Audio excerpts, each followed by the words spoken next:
यदि तुम सपने में कोई प्रेत देखते हो, तो समझ लो कि कोई प्रेत तुम्हारे आसपास है।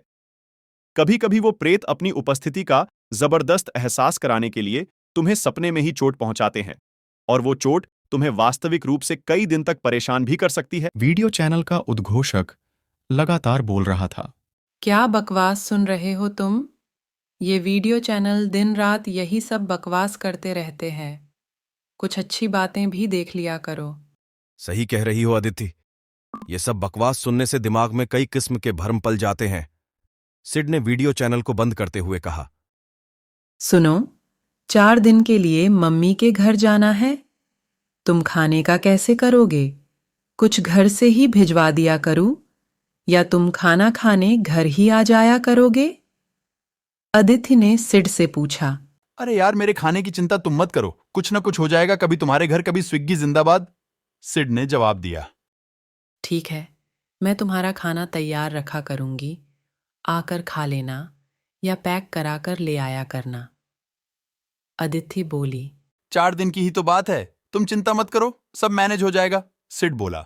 अगले दिन चारों ओर अंधकार को देखकर सिड का मन खाने को नहीं कर रहा था, लेकिन अदिति की जिद की वजह से उसे उसके घर 10 किलोमीटर दूर अपनी ससुराल में जाना ही पडीडीडीएच रहा था। क्या मुसीबत है? कैसा बेवकूफ हूं मैं भी। शाम को ही खाना खाने निकल जाता तो अच्छा था। अब इतनी रात में घर से निकलना एक बेवकूफी ही थी। सिड ड्राइव करते हुए बद्दा रहा था। सदियों का सीजन होने की वजह से मेन रोड लगभग जाम थी। इस वजह से सिड ने बाईपास से ड्राइव करके ससुराल जाने की सोची थी, लेकिन अब अंधकार की वजह से उसे चिद्दाहट सी हो रही थी। तभी सामने रास्ते में एक बद्धा सा पेड्ड का तना पद्धा देखकर उसकी चिद्दाहट और ज्यादा बढ़ गई। उसने कार रोककर तना हटाने का निर्णय लिया और कार रोक दी। तना काफी भारी था। जैसे ही उसने वे तना उठाया, सामने काले कपड़े पहने अंधेरे में अंधेरे का हिस्सा बना वो हैवान उसके सामने आ गया।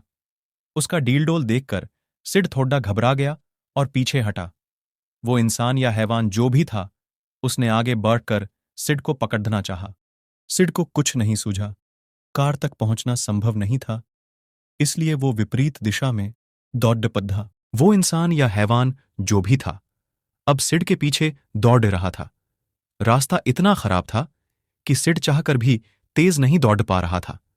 सिड ज्यादा देर न दौड़ सका। जल्दी ही उस हैवान ने सिड को पीछे से पकड़ लिया और उसकी विशाल भुजाएं सिड की छाती पर लिपट गई। उस हैवान की पकड़ इतनी मजबूत थी, सिड उस पकड़ी से निकल नहीं पा रहा था। उस पकड़ी की वजह से सिड की छाती में भयानक दर्द हो रहा था और उसका दम घुट रहा था। दम घुटने के उन्हीं क्षणों में सिड की आंख खुल गई और उस भयानक सपने का अंत हो गया। सिड के चारों तरफ अंधकार था।